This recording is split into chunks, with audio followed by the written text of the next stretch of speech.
Praise the lord. దేవుని ఉన్నతమైన నామమునకు మహిమ కలుగును గాక. ఈరోజు దేవుని వాగ్దానము, విసుగక నిత్యము ప్రార్థన చేయవలెను. లూకా సువార్త 18వ అధ్యాయం 1వ వచనము.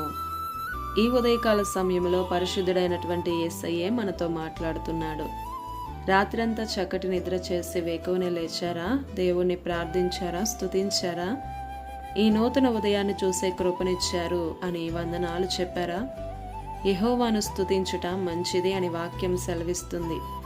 ఈరోజు చాలామంది ప్రార్థించరు, కానీ గొప్ప గొప్ప కార్యాలు జరిగిపోవాలి, విశ్వాసము ఉంచరు. ఆలస్యమైతే గొగ్గోలు పెట్టేస్తారు. నువ్వు చేసే ప్రార్థన దేవుడు మెచ్చాలి, అంగీకరించాలి. అప్పుడు ప్రతిఫలం పొందుకుంటావు. సుంకరి ప్రార్థన నచ్చింది దేవునికి. నీ తట్టు కనులెత్తుచున్నానో అయినా నేను యోగ్యుడనే కాదు అని తగ్గించుకుని ప్రార్థిస్తున్నాడు. ఈరోజు మన ప్రార్థనల్లో దేవుడు హెచ్చాలి, మనం తగ్గాలి. ఈ రోజుల్లో అంతా రివర్స్.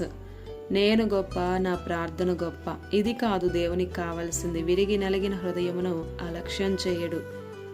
దీనులై ప్రార్థిస్తే తప్పక ఆలకించేవాడు. హన్నా ఎంతగానో ప్రార్థన చేసింది. తన దుఃఖాన్ని నాట్యంగా మార్చేశాడు. వాక్యం ద్వారా దేవుడు మనతో మాట్లాడితే ప్రార్థనతో మనం దేవునితో మాట్లాడతామన్నమాట. ఈ రోజుకి ప్రార్థన చేయడం రాదు చాలా మందికి. భక్తులెందరో ప్రార్థించారు. వారి ప్రార్థనలన్నిటికీ దేవుడు జవాబిచ్చాడు. దేవుడు నీ ప్రార్థన ఆలకిస్తాడు. మాట నాలుకకు రాకమునపే అది ఆయన గ్రహించే దేవుడు.